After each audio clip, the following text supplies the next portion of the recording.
Movies like this are why I love doing this channel. God damn it. Go watch this movie. If you like fun, if you like horror comedies, if you like heartfelt, wholesome horror, go watch this movie. Go support it by watching it on Netflix. It's a small film, but if you watch it, it sort of tells Netflix, hey, we don't care how big the budget is, we don't care the country of origin, we just like interesting films. Don't serve us the same bullshit you've been, like fucking Electric State and all that. Like, just give us interesting films. Like, shine spotlights on interesting films.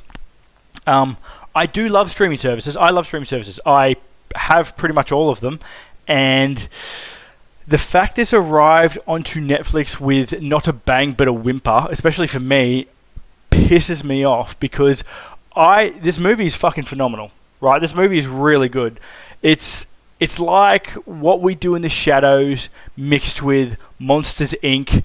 with a coat of paint from something like The Ring or The Grudge. I've been waiting for a chance to see this movie for over a year, right? Like, this movie won a ton of awards doing the festival circuit. I think it won, like, Audience and Best Director at Fantastic Film Fest. I think it was runner-up at TIFF, like the Toronto International Film Festival. It cleaned up at the Golden Horses. And as soon as I read the premise, I knew that this movie would be for me, but it just didn't play anywhere. Like, I was desperate to give John Shu my money and be like, hey, I want to see your film. And it played I think it played 3 times in the whole of Australia, like 3 sessions I'm talking. And in Melbourne, I'm pretty sure, so I couldn't even get to it. Like, I was desperate. And then I see now that it's been unceremoniously, like, slid into the Netflix shuffle with no fanfare, no marketing, no nothing. And my algorithm has been honed to a point. Like, I watch so much horror and horror comedies and comedy in general that my algorithm should be made to just serve shit up to me like this on a platter, and it didn't. The only reason I knew is because a podcast I listened to talked about it being on Netflix. That's a fucking crime, because this movie should not be hidden. I love this movie. This is one of the best things I've seen this year, and like, that is luckily that's what this channel's for, right? I'm trying to highlight people making good, interesting horror, and that's what John Shu has done here. It's fucking great. This is gory. It's hilarious. It's so heartfelt. It's such a heartfelt film. I just loved it. It gave me the warm and fuzzies. This is a feel-good horror film, and I fucking loved it. Dead Talent Society is about a absolute loser of a ghost named Rookie. In life, Rookie was a fucking unremarkable, and in death even more so, with the only success she achieved before she shuffled off the mortal coil being a certificate in a piano competition. After she dies, Rookie sort of realizes that the afterlife works sort of like an influencer ecosystem. So it's run by an organization called the Society. The most famous and successful ghosts are given urban legend status by the Society. So picture, instead of your Kardashians and your Joe Rogans, you've got Bloody Mary and the Flying Dutchman, right? That's the vibe. The more living you're able to scare, the higher your influence you're allowed to amass, and the longer you're allowed to stay in the mortal realm, and around your loved ones. One day, Rookie wakes up and she realizes she's starting to glitch and fade away. She finds out that this is because the only thing of value in her mortal life, which is her piano certificate, has gone missing. So this starts a desperate race for Rookie to start scaring the living shit out of people in the mortal realm and become top ghost. And she does this with the help of like a washed up diva of a haunter called Catherine and a used car salesman of an agent called Makoto. This movie, it's fucking great. I loved this movie. It's such a goddamn good premise. You can almost get me to watch your movie. If you've got a solid premise, I'll watch your fucking movie. Like, even if I hear the movie's not that good, I'll watch it just for the premise. This is one of those. This is so fucking good, and the premise is good. So good. I said it in the intro, this movie is fucking hilarious. I laughed a lot during this movie.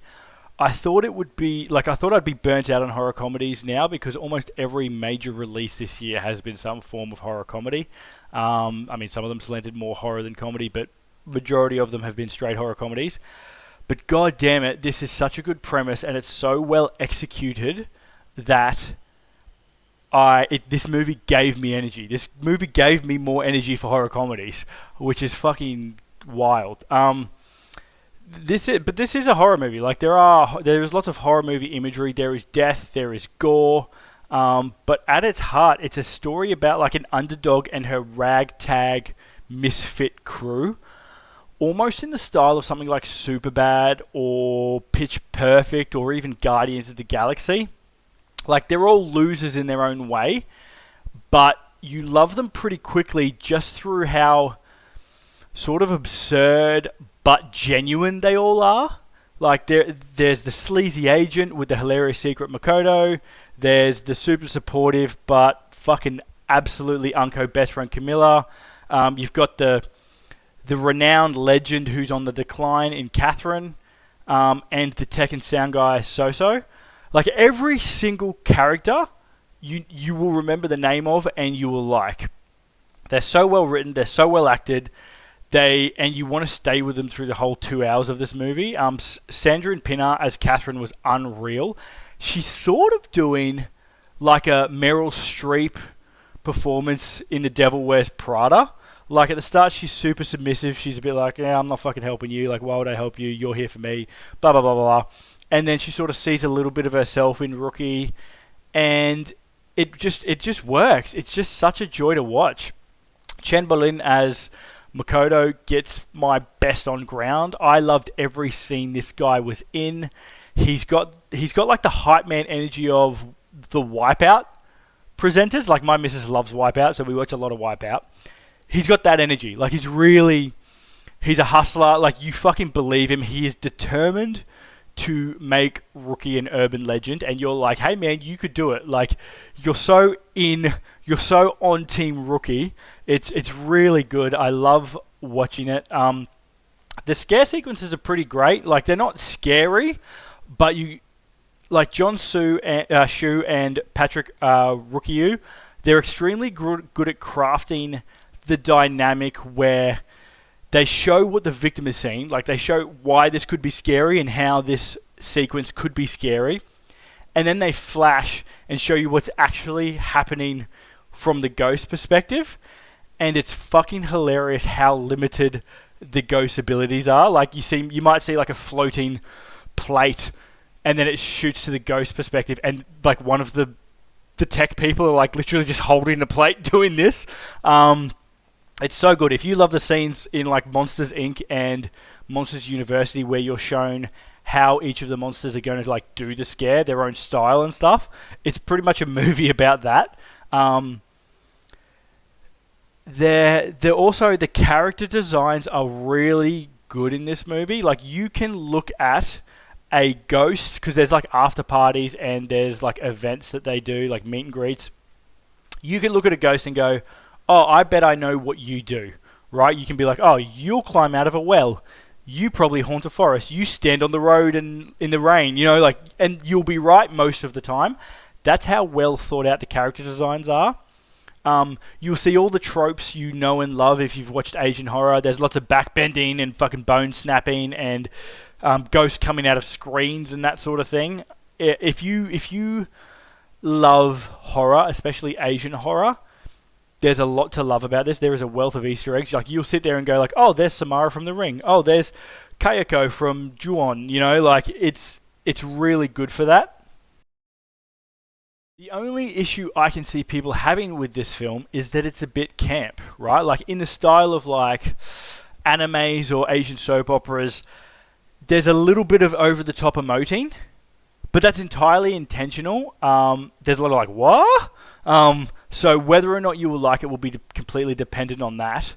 For me, I fucking loved it. I found it so silly. I found it so fun. I found it so heartwarming.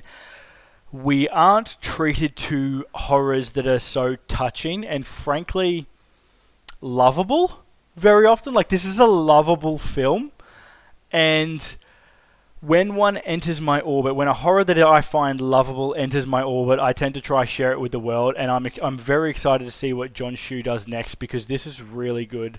And the over-the-top emoting works for this style of film. It's not even like soap opera. Like, if a soap opera is 10, it's probably like a 3. But you know what I'm talking about. There's like a camp style to lots of Asian films, like Bong Joon-ho does it really good in like Parasite and stuff. There's a bit of weirdness that goes on there that you're like, hey, what the hell? This has a little bit of that. I might have to go through John Shu's filmography, because if they're all of this quality, I'm fucking missing out. I recommend watching this if you want to see what a real life Monsters Inc. would look like. Not in the weird way that Disney are doing live action shit. I don't want to see that. But I want to see, like, how would that actually work in the afterlife? This shows you that. If you love Asian horror or comedies, this is all the same beats, all really good characters, really absurdist weirdos who you end up just fucking riding or dying for. If you're looking to watch a movie with a horror-phobic partner, this does have gore, but it's not scary. It's not a scary film. It's really quite sweet and wholesome, sort of like, you know how Coco, right? I've got a 2-year-old. He's going through a Coco phase. Coco is actually pretty fucked up. Like, the premise of Coco, it's the underworld. Everyone's dead. Like, it's pretty horrible. But it's a wholesome, good story, just set in a world where everyone's dead. This is like that. This gives me the same vibe. It's a lot of fun. I don't recommend watching this if you hate horror comedies or you're looking for a horror movie that's going to scare the shit out of you. This won't do that. It's fun and funny. If you can't stand the sort of campy, over-the-top emoting that some Asian comedies do have, there is a little bit of it here. I think it's used with perfect precision in this movie. And it was also heavily outweighed by the humor. Like, the humor hits for me. It's really well done. And sometimes it doesn't. When I watch other Asian comedies, I can find it a bit like, that didn't really work. That must be a cultural thing. You get it all here. Like, it works. Regardless of your country of origin, the humor in this works. But if you can't stand it at all, if you can't stand that camp style at all, stay away from this one. One of the greatest horror comedies of all time is a zombie film from Japan called One Cut of the Dead. It's directed by Shinichiro Ueda, and it's about a team of filmmakers and actors who are trying to make this like straight to TV zombie film. The problem is, while they're shooting, actual zombies invade the set and things just spiral out of control from there. It's so fucking funny. God damn it. This movie is well loved in lots of horror communities. If you haven't seen it, I highly recommend you see it. It's one of the best horror comedies of all time. It's so good. It's so fucking funny. It's a movie that for the first 15 to 20 minutes, if you do watch it, you'll be like, Jake's taking the absolute piss out of me. There's no way he thinks this is good. Surely he's playing a trick on me. But then after that, the movie starts to reveal its hand, and you realize how fucking brilliant the movie is. My missus was watching it, and she was walking past as I was watching it, and she was like, "What the fuck are you watching? This is terrible. Why are you watching this?" And then about 20 minutes in, she was fucking hooked.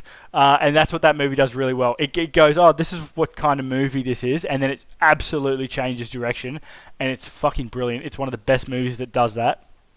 And I sort of ummed and ahed about having this as a recommendation because I mentioned it in the review, but in case somehow you have not seen the 2014 movie What We Do in Shadows, go see it. Like, it's so good. It's by Jermaine Clement and Taika Waititi. I'm talking about the movie, not the show, although the show is also phenomenal. It's truly one of the greatest comedies of all time. I'm not even talking horror comedies. I'm talking flat-out comedies of all time. It follows a share house of vampires that live in New Zealand, and they're struggling to keep up with the intricacies of modern life. They are struggling to pay rent timely. They are struggling to get into bars because of, you have to be invited in. They're struggling to manage the personalities in the house based on like chore charts and shit. It's shot mockumentary style, and the way vampire lore is being used as a springboard for the comedy is it's so expertly done. It's so goddamn funny. It's just so good. If you like stuff like Flight of the Conchords, I highly recommend this one. It's one of the few movies I can watch over and over again, and I laugh at all the same bits. Like I sort of know what's coming, and I can't help it. I still laugh. Flight of the Conchords does that for me as well. Definitely see What We Do in Shadows. That's it. Let me know if you've seen this movie. It's on Netflix, so it's highly accessible. Please go watch it if it sounds like your sort of vibe. But yeah, hopefully I'll see you next week for another review. Peace.